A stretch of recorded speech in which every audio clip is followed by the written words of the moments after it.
আমাৰ যিখিনি এতিয়ালৈকে আমি ফিডবেক পাই আছোঁ এইটো যোৱা 2 তাৰিখৰ পৰা যেতিয়া মাননীয় প্ৰধানমন্ত্ৰী ডাঙৰীয়া ডিপি চেঞ্জ কৰা আহ্বান দিছিলে সেই তেতিয়াৰ পৰা যথেষ্ট এটা উৎসাহ গোটেই অসমত আমি দেখিছোঁ আৰু মই যোৱা 3 দিন উজনি অসমৰ যিখিনি অঞ্চলত গৈছোঁ তাত ঘৰে ঘৰে মানুহে পতাকা দিছে প্ৰভাত ফেৰী ওলাইছে আৰু আমাৰ আৰক্ষী বাহিনী যিখিনি আছে জিলাৰ আৰক্ষী আৰু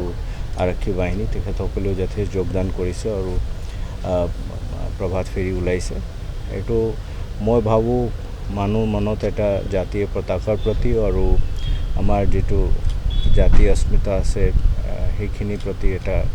নতুনকৈ এটা উৎসাহ যোগাইছে নিউ জেনেৰেশ্যন দেশপ্ৰেমৰ প্ৰতি উদ্বুদ্ধ হৈছে আজি দেখিছোঁ যোৰহাটত বিশাল ৰেলী কণ দেখিছোঁ মই গম পাইছোঁ এইটো মই শুনিছোঁ এইটো অকল ইয়াতে নহয় গোটেইখিনি প্ৰায় অসমত এনেকুৱাই হৈছে খুব বেছি মানুহ ওলাইছে আৰু এইটো মই এনেকুৱা এটা ভাবোঁ যে এইটো আমাৰ যেটো অসম নতুন অসমৰ আগজননী এইটো স্বাধীনতা বুলিলে ছাৰ একদম মানে খুব স্বতঃস্ফূৰ্ত এটা আনন্দ এইটো আমি 41st টাইম আমাৰ জন্মৰ পৰা দেখিছোঁ 41st টাইম অসমত এইবাৰ এনেধৰণে মানে সমগ্ৰ অসমতে নহয় ইণ্ডিয়াটো চাগে 41st টাইম হৈছে অসমৰ যেটো এটা উন্নয়নৰ পথ এইটো একচুৱেলি তাৰ আগজননী মানুহে বিশ্বাস মানুহৰ ভিতৰত এটা বিশ্বাস আহিছে যেটো ৰাস্তাত আমি অসম গৈ আছে মাননীয় মুখ্যমন্ত্ৰী মহোদয় লৈ গৈ আছে সেইটোহে মানে একচুৱেলি কাৰেক্ট পাথ ৰিফ্লেক্ট হৈছে সেইকাৰণে মানুহ সেইটো বিশ্বাস লৈহে ওলাই আহিছে আপুনি গৈছিলে তাতে এটা ৰিভিউ কৰিছে কিবা পাইছে নেকি ছাৰ তেনেকৈ মানে কিছুমান নিষেধ যিখিনি আমাৰ সংগঠন আছে সেইটোৰ পৰা এটা বন্ধৰ কল আহিছে 15 তাৰিখৰ কাৰণে আৰু আমাৰ যেটো বন্ধ নহ'লে তেনেকুৱা কুঠাঘাতমূলক ঘটনাৰ ইতিহাসটো যদি আপোনালোকে দেখে তেতিয়া গম পায় যে তেওঁলোকে oil sector T sector linguistic minority সেইবোৰক সদায় টাৰ্গেট কৰে চ' আমি সেইটো ৰিভিউ কৰিছোঁ কিন্তু মই এটা ভাবিছোঁ যে যেনেকৈ সেই মানুহে প্ৰভাত ফেৰীত ওলাইছে সেইটোৰ পৰা দেখা যায় যে মানুহৰ এতিয়া উন্নয়নৰ পথত যাব বিচাৰিছে আৰু কুঠাঘাতৰ মানে ৰাস্তাটো তেওঁলোকে এৰিব বিচাৰিছে আৰু আমিও সেইটো বিচাৰিছোঁ আমি নিজৰ ফালৰ পৰা ক'তো মানে মানুহৰ পৰা সেইটো বিচাৰিছোঁ তেওঁলোকে কোঅপাৰেট কৰক আমাৰ যিখিনি জুঞ্জ আছে সেইটো হাতিয়াৰৰ বিৰুদ্ধে আছে কোনো মানুহৰ বিৰুদ্ধে নহয় আমি ভাবোঁ যে আৰক্ষীক আমি সেইটো নিৰ্দেশ দিছোঁ যে যিখিনি মানুহ যদি ক'ৰবাত কুঠাঘাতমূলক কাৰ্য কৰে নহ'লে যদি আৰ্মছ লৈ ওলায় তেতিয়া একশ্যন ল'ব লাগে আমি ভাবোঁ যে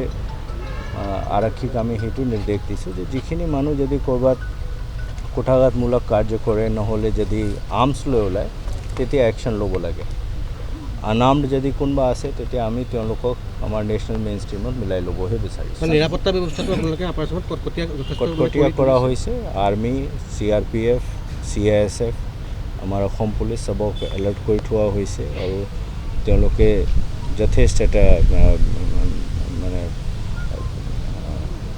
আউট অফ দ্য ৱে গৈ এটা ছিকিউৰিটি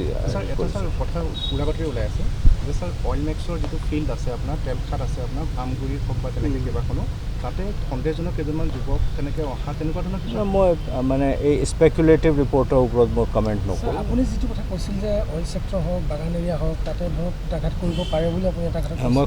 কৰিব পাৰে বুলি কোৱা নাই মই কৈছোঁ আগে পিছে যেটো যদি আপুনি ইয়াত যিখিনি ব্ৰেণ্ড অৰ্গেনাইজেশ্যন আছে তেওঁলোকৰ যদি হিষ্ট্ৰীটো চায় তেনেকুৱা টাৰ্গেট কৰে সেইকাৰণে সেইখিনি ছিকিউৰিটিটো আমি টাইট কৰিছোঁ কিন্তু মই ভাবোঁ যে তেনেকুৱা নহ'ব কাৰণ আল্টিমেটলি পাব্লিকৰ ছাপোৰ্ট আছে আৰু অসম এতিয়া যিটো উন্নয়নৰ পথত আছে নিষেধ ঘোষিত সংগঠন হ'লেও উন্নয়নৰ পথৰ পৰা অসমক বিপথে পৰিচালিত কৰাটো মই নাভাবোঁ তেওঁলোকে বিচাৰিব নে ভাবিব আজি যে যিমান পাব্লিক স্বতঃস্ফূৰ্তভাৱে বাচ্চাবিলাকৰ পৰা চব ওলাই আহিছে এটা একদম ডাঙৰ পিকচাৰ তেওঁলোকেও দেখিব এক্সট্ৰিমিষ্ট গ্ৰুপবিলাকেও দেখিব যে আজি অসমত কি পিকচাৰ ওলাইছে সেইটোৱে তেওঁলোকক এটা বাৰ্তা নিদিবনে মইতো আগৰ পৰা কৈ আছোঁ অসমৰ যিটো এতিয়া উন্নয়নৰ পথ আৰু আমি যিটো বিচাৰি আছোঁ ভাবি আছোঁ যে অসম দেশৰ ভিতৰত টপ 5টা ৰাজ্যৰ ভিতৰত আহিব লাগে তাৰ শান্তি লাগিবই আৰু সেইটো সবৰ ফালৰ পৰা এইটো লাগিব আমিও আপোনালোকে দেখিছে যে আৰ্মছৰ বিৰুদ্ধে লাগিছোঁ আমি কোনো মানুহৰ বিৰুদ্ধে লগা নাই আমি যিমান অপাৰেশ্যন কৰিছোঁ আৰ্মছৰ বিৰুদ্ধে কৰিছোঁ আমি কোনো মানুহৰ এগেইনষ্টে কৰা নাই আমি এতিয়াও বিচাৰোঁ যে যদি কোনোবা হাতিয়াৰ এৰি আমাৰ মেইন ষ্ট্ৰীমত আহিব খোজে আমি ৱেলকাম কৰিছোঁ। মৰিগাঁৱত শেহতীয়াকৈ দেখা গৈছে জেহাদীৰ ডাঙৰ নেটৱৰ্ক উৎখাত কৰিছে আপোনালোকে। কালি ৰাতিও এজন তাত ইমাম নে কিবা গ্ৰেপ্তাৰ হৈছে, এটা ডাঙৰ নেক্সাছ আছে। এইটো মই এটা কথা ক'ব বিচাৰিছোঁ যে যোৱা কিছুদিনৰ ভিতৰত যিখিনি আমি দেখিছোঁ যোৱা 1 বছৰ 1.5 বছৰ অসমৰ সন্মুখত এতিয়া ডাঙৰ চেলেঞ্জ হ'ল ড্ৰাগছ আৰু জেহাদী এক্টিভিটি। যদি এনেকুৱা কোনোবা নিষেধ ঘোষিত সংগঠনে বন্ধ কল দিয়ে নে কিবা কুঠাঘাতমূলক